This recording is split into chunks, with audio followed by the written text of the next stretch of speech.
Bro, bagaimana hukum maulid? Maulud apa maulid? Loh, emang ada perbedaan?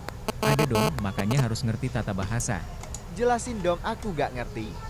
Oke, kamu simak aja sampai selesai. Di sini dijelaskan secara lengkap hukum mengajukan proposal untuk maulid. Hukum maulid dan maulud itu sendiri, ritual yang menganggap Nabi Muhammad pada acara maulid hadir. Apakah benar Nabi Muhammad hadir? Jadi jelas semuanya. Memperingatinya. Terima kasih atas pencerahannya. Waalaikumsalam warahmatullahi wabarakatuh. Baik. Saya ingin kita paham dulu akar persoalannya. Al-Quran surah ke-61 ayat yang ke-6 paling kiri sebelah atas. Quran surah kedua Al-Baqarah ayat 129 paling kiri sebelah atas. Kemudian Quran surah Yunus 10 ayat 57 sampai 58. Ditutup dengan At-Taubah di dua ayat terakhir. Taib. Sudah? Sekarang saya ingin coba kita membiasakan dulu untuk menilai sesuatu dengan penilaian secara ilmiah yang bersumber pada dalil-dalil yang ada, tidak sekedar menganalogikan dan main tebak-tebakan. Itu nggak baik dalam menyimpulkan hukum. Ya. Bismillah. Sekarang secara akademis, secara ilmiah, membahas sesuatu oleh para ulama diposisikan dulu, dispesialisasikan dulu dalam bentuk ta'rif namanya, definisi. Jadi kalau Anda ingin membahas sesuatu, kita harus sepakat dengan definisinya dulu. Ya, disebut dengan ta'rif. Ta'rif ini harus punya sifat jami' mani'. Jami' menghimpun semua unsur yang akan didefinisikan. Mani' mengeluarkan segala hal yang tidak terkait dengan definisi, sehingga pembahasan kita akan fokus pada hal yang akan dibincangkan. Awas, hati-hati.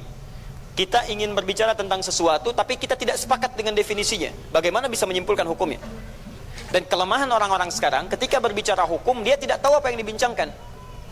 Sekarang misal, kita akan bertanya tentang maulid. Apa hukumnya maulid? Kita harus sepakati dulu apa itu maulid.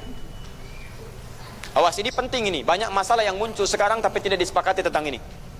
Banyak orang bahas tentang hukum musik. Hukum musik begini-begini. Begitu saya tanya apa itu musik, bingung dia jawab. Apa itu musik? Anda mesti sepakat dulu musik itu apa. Di zaman Nabi apa yang disebut dengan musik, zaman sekarang apa yang disebut dengan musik. Ketika Nabi menyampaikan hukum musik, apa yang dimaksudkan oleh musik di situ. Kalau antum paham tentang definisinya, maka keluarkan turunan hukumnya, maka lebih mengerti di situ. Nah, sekarang maulid, apa itu maulid? Sekarang begini, maulid atau maulud, mana yang benar? Bukan Allahu a'lam, harus dicari kita. Mana maulid atau maulud? Antum sibuk menilai, ini maulid tidak benar. Oh, jadi yang benar maulud. Maulud juga tidak benar. Masya Allah. Apa maulid, apa maulud? Baik, lihat. Kalau disebutkan maulid, itu waktu kelahiran. Waktu kelahiran. Awas, hati-hati nih ya, hati-hati. Ada kemarin saya lihat tulisan begitu bersemangat. Masya Allah, panjang-panjang nulis, ternyata salah paham. Pahamnya salah. Ya. Maulid itu ulang tahun. Bukan ulang tahun maulid itu. Bukan ulang tahun, bukan peringatan ulang tahun maulid itu. Ingat baik-baik. Kalau pakai peringatan itu pakai Id. Idul Milad, ya, hari kelahiran, peringatan hari kelahiran, ulang tahun. Tapi kalau cuma maulid itu waktu kelahirannya. Awas, hati-hati ya, hati-hati dalam memahami sesuatu. Kita masih detil dan jeli dalam memahaminya. Jadi kalau disebutkan maulid itu waktu kelahirannya. Kalau disebutkan maulud itu artinya bayi yang lahirnya. Bayinya yang dilahirkan. Nabinya. Kalau dalam konteks Nabi. Jadi kalau disandingkan dengan kalimat maulidun Nabi, artinya waktu lahirnya Nabi. Jelas ya? Kalau mauludun Nabi, maulud Nabi, itu artinya nabinya, Nabi yang dilahirkan. Jelas? Saya ulang. Maulid apanya? Waktunya. Kalau maulid Nabi artinya apa? Waktu Nabi dilahirkan. Baik, maulud artinya apa? Nabinya. Kalau maulud Nabi artinya apa? Nabinya yang lahir. Jelas sampai sini? Sudah. Ya, selesai pembahasan secara bahasanya. Nah, sekarang apa hukumnya maulid Nabi? Maulid Nabi nggak ada hukumnya. Karena waktu lahirnya Nabi, mana bagaimana kita bisa melekatkan hukum pada waktu lahirnya Nabi? Lahir ya lahir. Jelas ya? Ustaz, apa hukumnya maulid Nabi? Antum kenapa? Apa hukumnya waktu lahirnya antum? Hah? Antum lahir apa hukumnya? Kapan antum lahir? Ustaz, kapan antum lahir? 11 September. Apa hukumnya? Apa hukumnya? Apa hukumnya saya lahir? Lahir ya lahir. Jelas ya? Jadi kelahiran seseorang itu nggak ada hukumnya. Qadar Allah yang menjadikan dia terlahir, dan dengan kelahiran itu dia punya misi dalam kehidupan, mencari bekal untuk kembali kepada Allah Subhanahu wa taala. Jadi kalau bertanya hukum kelahiran seseorang, lahir ya lahir, gak ada hukumnya di situ. Paham ya? Hukum itu terletak pada perbuatan seseorang, bukan pada kelahiran seseorang. Ketika dia berbuat dengan aspek kesadarannya, maka muncul hukum di situ. Awas, antum pun mesti belajar tentang hukum, jangan salah menyebutkan hukum. Hukum terletak pada perbuatan, bukan pada benda, dan bukan terletak pada waktu. Jadi ketika ada perbuatan melekat pada benda dan waktu itu, maka muncul hukum. Apa hukum gelas? Halo? Tidak ada hukumnya. Tapi kalau menyebutkan apa hukum gelas yang menampung kemudian barang yang haram yang digunakan gelas ini melakukan perbuatan haram, baru muncul haram. Apa hukumnya gelas yang digunakan untuk melempar orang lain? Haram hukumnya. Apa hukumnya gelas yang digunakan menampung air minum untuk diminum dalam keadaan yang sehat? Sunnah hukumnya. Jelas ya? Apa hukumnya golok? Golok digunakan apa? Kalau digunakan menyembelih hewan kurban, maka jadi sunnah hukumnya. Kalau golok digunakan untuk menyakiti orang lain, mengancam. Siapa nama kamu? Masya Allah pakai golok. Ya, hati-hati. Nah, itu haram hukumnya. Jadi benda terletak kepada, maaf, perbuatan yang melekat kepadanya. Apa hukumnya hari kelahiran? Hari kelahiran gak ada hukumnya. Yang melekat hukum itu bagaimana menyikapi hari kelahiran itu. Itu poinnya. Paham ya? Ketika ada perbuatan melekat kepadanya, maka di situ ada hukum. Maulud itu bayinya, berarti nabinya. Apa hukum maulud? Apa hukumnya nabi? Nabi yang lahir gak ada hukumnya. Jadi kalau anda menolak maulud dengan pengertian seperti ini, maka anda keluar dari Islam.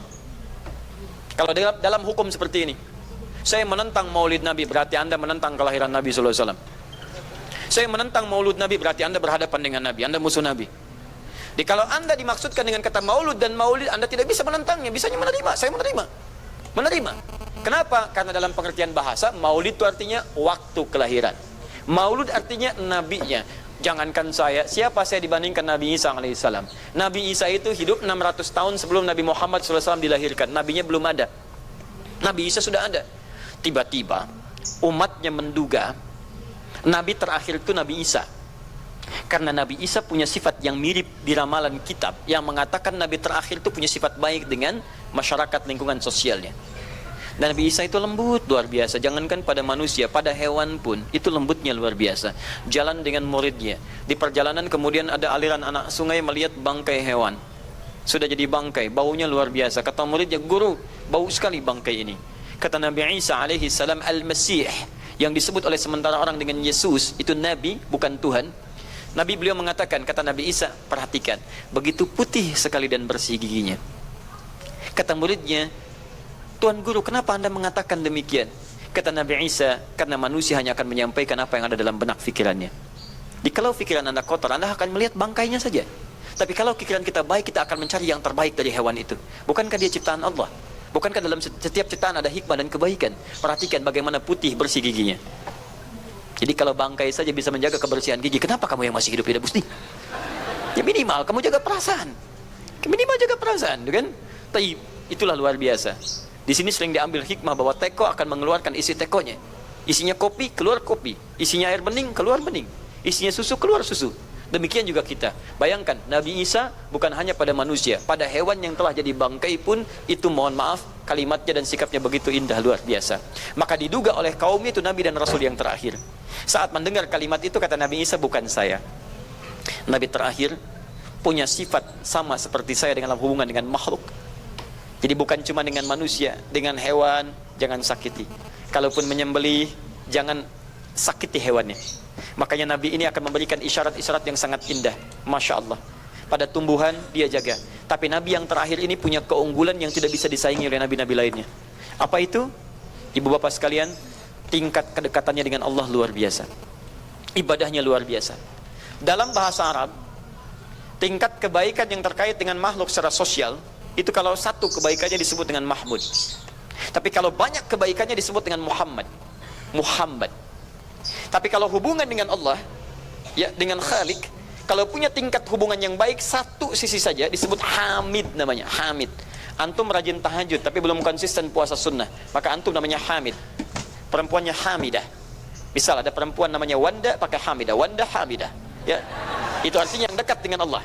Jadi kalau ada yang namanya Wanda Hamidah, jauh dari Allah, ya, kemudian pendapatnya menyimpang dari ketentuan Allah, masih diingatkan, Anda Hamidah, Anda dekat dengan Allah, maka tidak layak mengeluarkan statement yang tidak sesuai dengan hukum-hukum Allah Subhanahu wa taala. Ya, Hamid, awas, Hamid, nama Anda Hamid. Misal namanya Fahmi, Masya Allah, Hamid Fahmi Zarkashi, Masya Allah. Itu artinya hubungan dekat dengan Allah Subhanahu wa taala. Perempuannya Hamid, laki-lakinya Hamid, perempuannya Hamidah, Masya Allah. Paham sampai sini? Kalau bentuk superlatif, banyak ibadahnya, tahajudnya, sedekahnya, puasanya, segalanya, maka Masya Allah berubah kalimatnya. Dari kata Hamid jadi Ahmad. Ahmad. Maka Nabi Isa tidak menyebutkan kalimat Muhammad, tapi menyebutkan kalimat Ahmad. Karena kalau disebutkan kalimat Muhammad, nilainya serupa dengan beliau, punya nilai kebaikan yang sama. Nabi Isa baik pada hewan, Nabi Muhammad baik pada hewan. Kata Nabi, lihat, kalau Nabi Isa sudah jadi bangkai, Nabi Muhammad ketika hewan akan disembelih pun, disembelih, kata Nabi, jangan sakiti dalam penyembelihannya, tajamkan dulu pisaunya. Ketika menyembelih, jangan lakukan berkali-kali, kata Nabi, tajamkan, begitu andu kemudian sembelih, seketika selesai. Cari urat yang membuat cepat darahnya keluar. Nabi itu. Dan dalam menajamkan itu, antum jangan memperlihatkan depan hewannya, tidak boleh. Kandidat selanjutnya, siap-siap ya, Masya Allah, tidak boleh. Awas saat kurban tuh, kadang suka lupa antum tuh, ya dibawa sini, ini masih begini-begini tuh. Itu menyakiti hewan secara psikologis. Nggak boleh, nggak boleh. Ya, awas, ya, tayyib. Tumbuhan, lihat, tumbuhan. Nggak boleh dalam keadaan perang itu kan luar biasa dahsyat. Emosi memuncak, segalanya ada. Tapi Nabi katakan, jangan rusak tanaman. Dahsyat, cuma dalam Islam. Itu yang 212 tahun lalu itu, Masya Allah, nggak ada yang nginjak rumput, nggak ada yang nginjak macam-macam. Ya, itu yang kameramen yang nginjak rumput tuh. Ya, kameramen nginjak rumput tuh. Yang kameramen begitu diinjak, dimunculkan di media gitu kan. Wah, tapi lihat betapa rapi, bersih. Itulah Islam. Tapi jangan cuma 212 saja. Ya, 312, 412, 484 dan sebagainya. Jadi, semua yang ada setiap hari kita jaga. Ada tumbuhan, jaga. Yang praktekkan negara lain. Di New Zealand ada tumbuhan, antum sedang ngidam, papa pengen daun itu, tunggu sampai jatuh, nggak bisa diambil. Begitu diambil, denda. Padahal yang punya teorinya Islam, tapi hubungan dengan Allahnya itu bukan Muhammad, tapi Ahmad. Makanya Nabi Isa mengatakan, wa mubasysyara bi rasulin ya'ti min ba'di ismuhu Ahmad. Saya kasih kabar gembira, Rasul terakhir bukan saya, tapi seseorang yang nilai ibadahnya lebih daripada saya. Jaminan surganya sudah ada, bahkan turun surah kepadanya, inna a'tainakal kautsar. Dirinya dijaga dari kesalahan, maksum, sifatnya luar biasa baik. Tapi itu tidak menghentikan dia untuk mendekat kepada Allah dengan sifat yang luar biasa. Kata Sayyidah Aisyah di Al-Bukhari, nomor hadis 2010 sampai 2012, ya Rasulullah, alam takun ma'suban, alam takun madmunan, lima hakadha. Kenapa sampai bengkak-bengkak begini Anda tahajud? Bukankah Anda dijamin masuk surga? Dijaga dari kesalahan.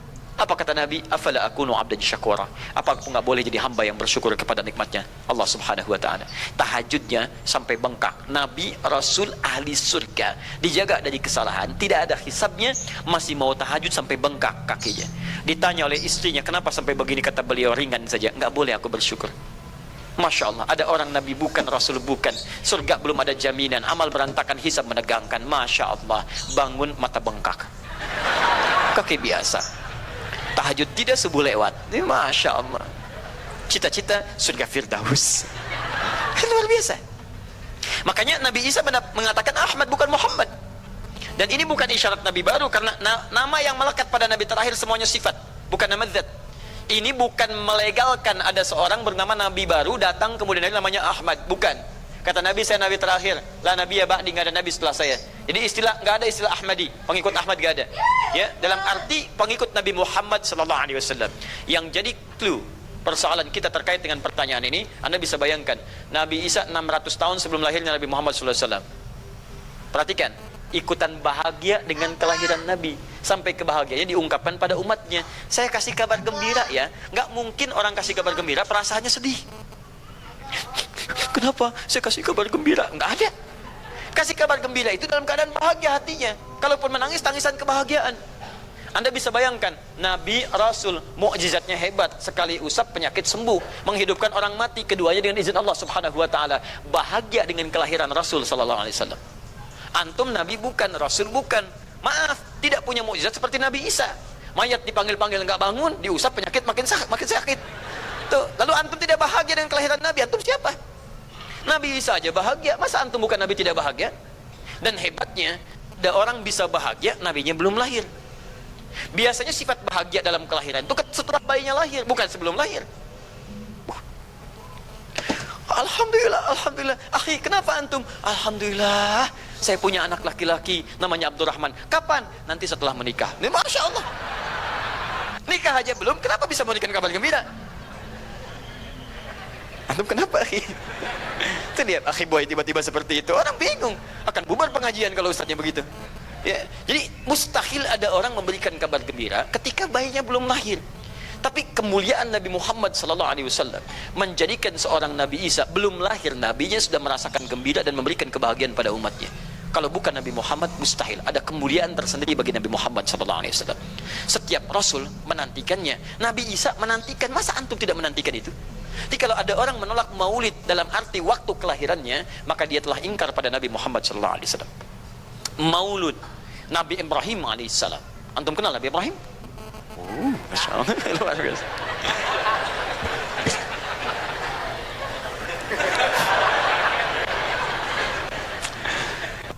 Dimanapun anda berada, memang hari ini banyak orang berkumpul di Monas untuk bermunajat kepada Allah. Tapi tidak harus menjadikan kita menjadi tidak fokus. Di sini ada yang kenal Nabi Ibrahim. Alhamdulillah. Nabi Ibrahim, Nabi Ismail alaihi wassalam, keduanya meninggikan bangunan Ka'bah. Setelah selesai bangunan Ka'bah ditinggikan, keduanya berdoa di samping Ka'bah. Apa doanya? Doa maulud. Lahirnya, bayinya. Nabi terakhir yang lahir di samping Ka'bah, yang ditinggikan oleh keduanya. Ya. Wa idh yarfa'u Ibrahimul qawa'ida minal baiti wa Ismail, ayat 127-nya. Setelah selesai meninggikan bangunan pondasi Ka'bah ini, keduanya berdoa di samping Ka'bah. Di antara doanya ayat 129-nya. Rabbana wab'ath fihim rasulan minhum yatlu 'alaihim ayatika wa yu'allimuhumul kitab wal hikmah wa yuzakkihim innaka antal azizul hakim. Ya Allah, mohon utus seorang rasul dari kalangan mereka di tempat ini yang lahir di sekitaran ini. Jadi ada rasul yang lahir di dekat sekitaran Ka'bah. Hasil penelitian, tidak ada rasul satupun yang lahir di dekat Ka'bah kecuali Nabi Muhammad SAW. Ya, silahkan cek. Kami baru kembali dari sana dan sampai sekarang tempat dilahirkannya masih ada dan disamarkan dalam bentuk museum. Ya, di bawahnya ada perpustakaan Al-Maktabah Qadimah. Di kalau antum dari Zamzam di sini, ini As-Saffah. Ya, nyebrang sedikit ini Istana Raja, dalam jarak cuma 15 meter ke sini kurang lebih. Lurus ke sini, kemudian belok langsung ke sebelah kanan. Di sini ada jembatan ke atas, ke lantai yang ketiga, ya, naik ke sini. Kemudian di sini antum langsung belok ke pintu sini. Ini ada Babul Ajjad, bab yang ke pintu ke-25. Ini bab Ismail, pintu ke-26. Antum lurus saja ke sini, jangan belok sini, jangan belok sini. Di sini kemudian ada gate lurus King Abdul Aziz yang pertama di sini. Ya. Antum belok kanan sini, lurus sekitar 30 meter dari sini, sebelah kanan ada pos satpam. Di atas pos satpam ada kamera CCTV 1. Dari sini antum jalan sampai ujung, di ujung sini, dari sini ke sini ada 35 kipas di atas. Pas di ujung sini. Kemudian ambil lurus ke sini, di sini ada bab Ali, ini masih dibuka, babus salam ini ditutup, di sini sebelumnya babun Nabi. Kemudian ambil tarik garis lurus dari babus salam ke sini, dari jarak sini ujung ke sini, ya ada sekitar 200 meter. Ke ujung sinilah, di sini ada bangunan warna krem di sini. Di sampingnya ada tempat ngambil air zam-zam dengan menggunakan keran. Jadi kalau punya girigen ingin ngambil banyak, jangan nyusahin orang ngambil di misalnya di termos-termos yang besar itu. Ngambil dari sini, itu ada keran langsung dan gratis di situ. Ya, beli kompannya sekitar 5 real, antum ambil dari situ, masukkan airnya, bisa bawa ke hotel. Isi kapan bolak-balik di sini. Sampingnya persis ini tempat Nabi dilahirkan. Ini maulud Nabi, bayinya lahir di sini. Ya, bayinya lahir di sini. Cuman disamarkan oleh pemerintah kerajaan Arab Saudi supaya tidak dikultuskan tempat ini. Karena begitu pernah ada yang tahu ini, banyak salah ibadah. Kan Ka'bahnya di sini, sholatnya ngadep ke sini. Betul Pak, Bu, pernah terjadi. Makanya kalau antum lihat dari ujung saya sudah kelihatan, dari ujung sudah ada di sini warna biru. Ya, ada tulisan di situ, ada gambar dicoret, ada gambar orang sedang rukuk ke situ, ada sorban dan sebagainya. Ada tulisan di situ, jangan beribadah menghadap ke sini karena ini bukan kiblat, haram hukumnya. Dan ditulis dengan menggunakan bahasa Arab, bahasa Inggris, bahasa Urdu, plus bahasa Indonesia. Artinya ada orang Indonesia juga yang salah ke sini. Ya. Kalau tidak mustahil ditulis pakai bahasa Indonesia. Nggak ada tulisan bahasa Cina, bahasa Jepang dan yang lainnya. Ya. Nah, jadi ini kemudian dicoret, tapi tidak mencoret tentang situs pernah lahir di sini Nabi Muhammad SAW. Jadi artinya doa dua nabi tadi dikabulkan oleh Allah Subhanahu Wa Taala. Nabi Ibrahim, Nabi Ismail. Dan tahukah Anda, keduanya berdoa jauh sebelum kedatangan Nabi Isa. Saya pernah katakan 30 generasi sampai Nabi Ibrahim, tadi Nabi Muhammad SAW. Muhammad SAW bin Abdullah, bin Abdul Muttalib, bin Hashim, bin Abdul Manaf, bin Qusay, bin Murrah, bin Kilab, bin Ka'ab, bin Ghalib, bin Fihir, bin Malik, bin Nadar, bin Kinana, bin Khuzaimah, bin Mudrikah, bin Ilyas alaihissalam, bin Nizar, bin Mudar, bin Ma'ad, bin Adnan, bin Addi, bin Adri, bin Muqawwam, bin Nahur, bin Tarif, bin Ya'ruf, bin Yasjub, bin Nabit, bin Ismail alaihissalam, bin Ibrahim alaihissalam. 30 generasi. Ulangi Mas Boy. 30 generasi. Dari Nabi Ibrahim sampai Nabi Ismail alaihi wassalam, ya sampai kemudian ke Nabi Muhammad sallallahu alaihi wasallam. Anda bisa bayangkan enggak? Dua orang nabi, dua orang rasul. Gelar yang pertama Ibrahim alaihissalam Khalilullah, yang paling dekat dengan Allah. Jaminan surganya ada. Nabi Ismail disebut dengan gulamun halim oleh Al-Qur'an, yang paling perasa, yang paling dekat dengan Allah Subhanahu wa taala. Dua orang nabi paling dekat dengan Allah, disayang Allah, dijamin masuk surga. Inspirasi kisahnya sampai kita ke sekarang mendoakan kepada Allah tentang maulud Nabi, sehingga lahirnya Nabi Muhammad SAW 30 generasi setelahnya. Antum, Nabi bukan, Rasul bukan, tidak sedekat keduanya dengan Allah, jaminan surga nggak ada, hisab menegangkan, amalan berantakan. Kisah hidup antum belum tentu jadi inspirasi di masa depan. Sekarang pun tidak. Tiba-tiba antum menolak maulud, antum siapa? Kalau antum menolak maulud berarti antum menolak Nabi SAW dalam pengertian baiknya. Jelas ya? Jadi kalau kemudian ada disebutkan maulid dan maulud, itu artinya maulid waktu kelahiran, maulud bayi yang dilahirkan. Sekarang bagaimana menyikapi maulid dan maulud itu? Saya tahu nabinya dilahirkan, nabinya sudah ada. Jelas ya? Maka kemudian saya pun tahu waktu kelahirannya. Bagaimana kemudian menyikapi itu semua? Maka Masya Allah, Quran surah ke-11 tadi, 10 tadi, Yunus, ayat 57 sampai 58. Kalau sampai kemudian ke 58-nya, faliyafrahu. Gembira antum. Gembira, bahagia, silahkan. Ya, maksud tidak gembira, Nabi Isa gembira, kita tidak gembira. Ya, Nabi Ibrahim gembira, kita tidak gembira. Nabi yang tidak melihatnya gembira. Masa kita yang mendapatkan bagian Nabi tidak gembira? Jelas ya? Nabi yang mengharapkan hadir saat kedatangannya gembira. Kita yang mendapatkan kedatangan beliau walaupun tak mampu melihatnya, dan kita menjadi umatnya, masa tidak gembira? Umat dulu bukan bagian umat Nabi Muhammad, karena Nabi Muhammad tidak hadir di zamannya.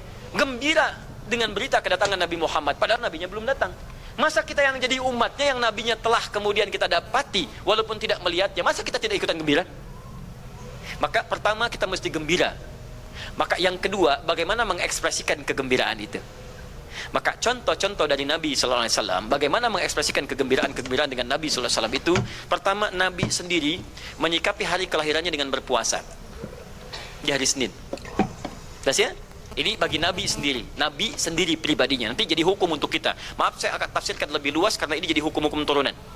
Ketika Nabi puasa di hari Senin, ditanya, "Ya Rasulullah, kenapa engkau puasa?" Kata Nabi, "Dzaka yauma wulidtu." Bima makna? Ini adalah hari aku dilahirkan. Hari aku dilahirkan. Jadi ini hukum kelahiran. Kalau antum misalnya masuk pada hari dilahirkan, boleh antum ikuti sunnah Nabi SAW. Apa sunnahnya? Puasa. Puasa. Kenapa puasa? Allah. Nabi SAW mencontohkan puasa. Hari Senin beliau puasa. Ketika antum puasa Senin, bukan cuma puasa sunnah, tapi ada nilai di situ. Nah, kalau hari lahirnya antum bertepatan dengan hari yang tidak diperkenankan puasa, seperti Jumat misalnya, hari kita bahagia, maka kata para ulama, ambil hikmah dari nilai puasa itu. Puasa itu kan dua hikmahnya. Satu, meningkatkan ibadah yang baik. Kedua, mencegah maksiat. Silahkan cek, bukankah saat puasa ibadah antum meningkat? Silahkan cek, saat puasa. Jangankan yang fardu, yang sunnah dikejar kan? Jangankan koran yang dibaca, Al-Quran dibolak-balik. Maksiat ditekan, tidak ada orang puasa maksiat. Tidak ada. Ya, bahkan pelaku maksiat pun saat puasa, libur maksiatnya. Minimal takut batal puasanya. Jangankan maksiat, maaf, mencela orang pun dia tahan. Berdusta dia tahan. Jam 5 bu, tinggal 1 jam mau buka, dicela orang habis-habisan. Oh, nggak balas dia. Kenapa nggak balas? Kan biasanya antum keras. Habis maghrib, habis maghrib, luar biasa. Habis maghrib tuh, begitu maghrib lupa, habis maghrib lupa. Ya kenapa? Dia jaga. Jadi hikmah orang puasa itu kalau sudah puasa, ibadahnya meningkat, maksiatnya hilang. Jadi kalau antum ikut rajin puasa, ibadah tidak meningkat, maksiatnya tetap ada. Ada yang salah dengan puasa antum. Makanya ketika datang hari kelahiran, sebetulnya yang paling tepat, kalau antum bertepatan dengan waktu-waktu sunnah puasa, antum puasa. Senin, antum puasa. Tapi kalau tidak bertepatan dengan waktu itu, hikmah puasa yang antum ambil. Antum koreksi diri sampai dengan hari kelahiran itu, berapa banyak ibadah sudah antum kumpulkan, berapa maksiat antum harus tangisi. Itu hikmah terbesarnya. Bukan rame-rame. Tiup lilinnya. Masya Allah, lilin ditiup, maksiat terus muncul. Apa faedahnya? Kasihan lilin tuh, udah dibakar, ditiup, kan? Antum yang salah. Paham ya, teman-teman sekalian? Nah, sekarang bagaimana para sahabat menyikapi kelahiran Nabi sallallahu alaihi wasallam, kedatangan Nabi sallallahu alaihi wasallam, dan menyikapi keberadaan Nabi sallallahu alaihi wasallam. Bukan cuma lahirnya, tapi setiap kedatangannya. Nabi datang dari Madinah, dari Mekah ke Madinah disambut oleh para sahabat yang ada di sana. Nabi datang dengan perang Tabuk, dari perang Tabuk disambut oleh para sahabat di sana. Tala al-badru alaina min thaniyatil wada'i, wajaba syukru alaina bada'alillahi da'i. Masya Allah, disambut dengan madid. Bukti kesenangan mereka kepada Nabi sallallahu alaihi wasallam. Ada yang memuji Nabi sallallahu alaihi wasallam seperti Hasan bin Thabit, buat puisi-puisi memuji Nabi. Seperti Zuhair bin Abi Salma, tadinya musuh Nabi, begitu masuk Islam memuji Nabi sallallahu alaihi wasallam. Ada yang lagi kemudian menghormati Nabi dengan kedatangannya, dengan mengikuti Nabi kemanapun. Nabi mencontohkan, amalkan. Nabi mengajarkan, ikuti. Masya Allah. Begitu Nabi meninggal, diabadikanlah kemudian nilai-nilai penghormatan itu. Ada yang menulis sejarah tentang Nabi. Ada yang menulis pujian kepada Nabi dalam bentuk sholawat. Ada yang menulis tentang amalan-amalan Nabi. Ada yang menulis tentang pengajaran-pengajaran Nabi. Dikumpulkan dan sampailah itu kemudian kepada kita semuanya. Dan itulah cara terbaik menyikapi tentang maulud dan maulid. Apa cara terbaiknya? Keluarkan ayat-ayat Qur'annya. 1. Quran surah ke-33 ayat 21-nya. Laqad kana lakum fi Rasulillahi uswatun hasanah. Sungguh ada pada diri Nabi sallallahu alaihi wasallam suri teladan terbaik untuk kita. Maka jika antum misalnya hadir momentum kelahiran Nabi sallallahu alaihi wasallam, maaf, biasanya kalau ada momentum-momentum tertentu orang bersemangat untuk mengingatnya. Silahkan cek. Hari pahlawan, ingat para pahlawan.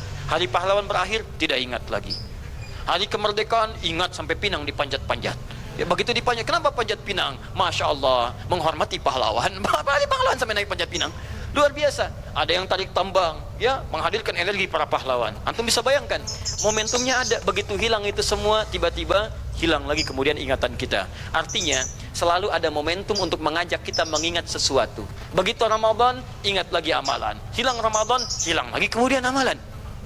Nah, jadi apa yang terbaik dihadirkan? Ketika ada momentum itu, maka para ulama kemudian mencoba untuk menampilkan nilai-nilai tadi untuk mengembalikan kita pada tuntunan Nabi sallallahu alaihi wasallam.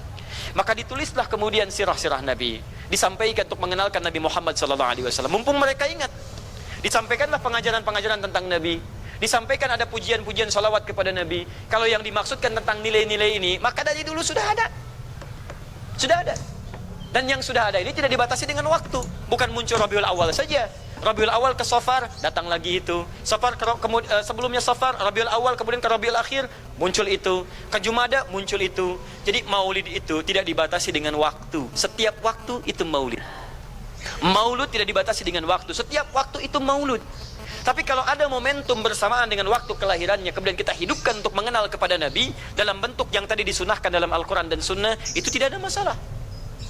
Yang ada masalah itu adalah ketika menghadirkan hal-hal yang bertentangan dengan Al-Quran dan Sunnah Nabi Sallallahu Alaihi Wasallam.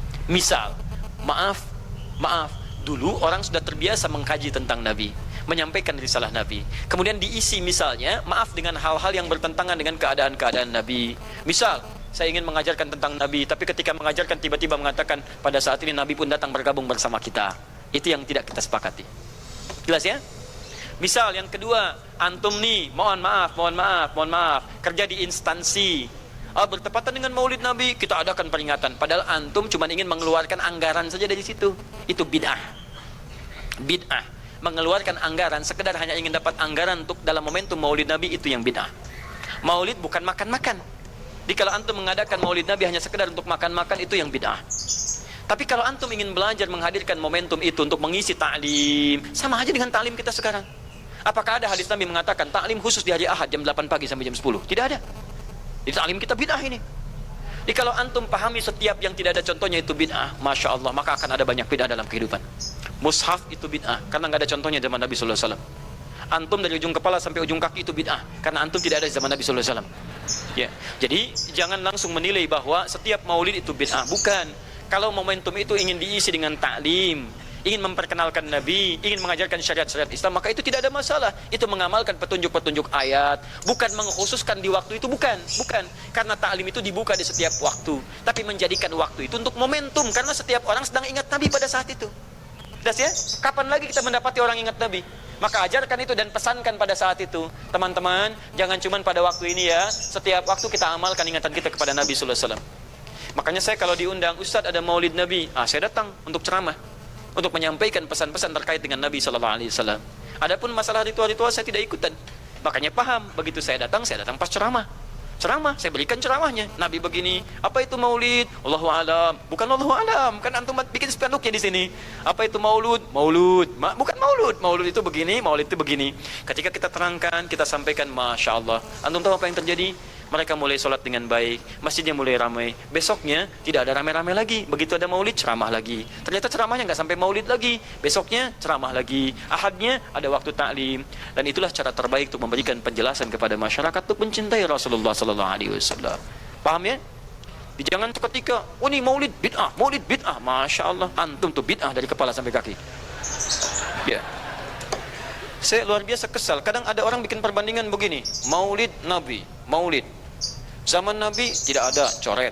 Zaman sahabat tidak ada, coret. Zaman tabi'in tidak ada, coret. Zaman ini ada, lalu diserupakan lah yang ikut-ikut ke sini. Antum kalau mengamalkan hukum seperti ini fatal. Zakat pakai beras. Zaman Nabi coret. Zaman sahabat coret. Ya, zaman tabi'in coret. Zaman ulama coret. Zaman antum ada bid'ah antum. Cara menyimpulkan hukum bukan seperti ini. Lihat turunannya, lihat dalilnya, lihat pemahamannya, lihat turunan-turunan fikihnya. Ya, bagaimana bisa zakat pakai beras jadi? Padahal contoh nggak ada, dalil nggak spesifik. Ayo coba temukan, Nabi zakat pakai beras, temukan. Kalau antum menemukan, Masya Allah, saya bermohon kepada Allah supaya Allah mempercepat hajinya antum dan masuk surga tanpa hisab. Tiap hari saya doakan. Tidak cukup dengan amin, cari dulu. Cari di setiap hadis Nabi zakat pakai beras. Saya sampaikan pada antum, sampai kiamat kurang 2 hari, antum nggak akan temukan. Sehari lagi buat sadar, ngapain nyari? Ya. Karena Nabi tidak pernah bersentuhan dengan beras. Silakan cari di kitab hadis palsu pun, sepalsu-palsunya nggak akan ditemukan. Capek pemalsu hadis mengarang hadis palsu tentang itu. Nggak akan didengar, nggak akan dilihat. Kenapa? Karena tidak ada. Ya, kata Muawiyah, hadza irqun, itu makanan pokok. Nabi zakat pakai kurma, pakai gandum. Ya, lihat, karena itu makanan pokoknya. Makanya setiap makanan pokok yang digunakan, kata para ulama, mendekati kaidah usul fikihnya. Lihat, kaidah usul fikih diambil di sini. Setiap yang punya keserupaan dengan itu, sekalipun teksnya tidak jelas langsung menunjuk, itu ada isyarat, namanya qarinah namanya. Kalau ada isyarat menunjukkan kepada itu, maka boleh digunakan sebagai alternatif lain dari makanan pokok yang tidak didapati di masa kita dengan generasi yang berbeda. Tapi kalau makanannya sama di setiap generasi, dia zakatnya pakai itu. Makanya orang Arab sampai sekarang pakai kurma, ada yang pakai gandum. Kita makanan pokoknya bukan itu. Antum makanan pokoknya apa? Beras tuh, Masya Allah, beras. Baik pemirsa, beras itu makanan pokok bagi hewan yang bertembolok ya. Ayam, bebek itu beras. Baik, makanan kita nasi. Dan nasi bersumber dari beras. Baik, nasi bersumber dari beras. Jadi kalau kita ingin zakat pakai beras, boleh tidak? Nah, lihat bagaimana cara pendekatannya. Dalil belum ditemukan aslinya. Seperti maulid tadi, menyikapi dengan taklim macam-macam, nggak ada nas aslinya. Tapi korinahnya ditemukan, sama-sama makanan pokok, sama-sama taklim, sama-sama meminta untuk ikut ajaran, sama-sama mereka ingat tentang Nabi SAW. Maka semua hukum itu kita terapkan, jadilah hukum terapan dalam kehidupan kita. Paham? Dan itu tidak disebut dengan bid'ah. Jelas ya? Bid'ah. Alhamdulillah. Tapi kalau yang rame-rame tadi, yang tidak jelas ya, hanya menghabiskan anggaran, makan-makan tidak karuan, meyakini ini itu dan sebagainya, saya tidak sepakat dengan itu. Saya tidak sepakat. Allah Ta'ala alam bissawab.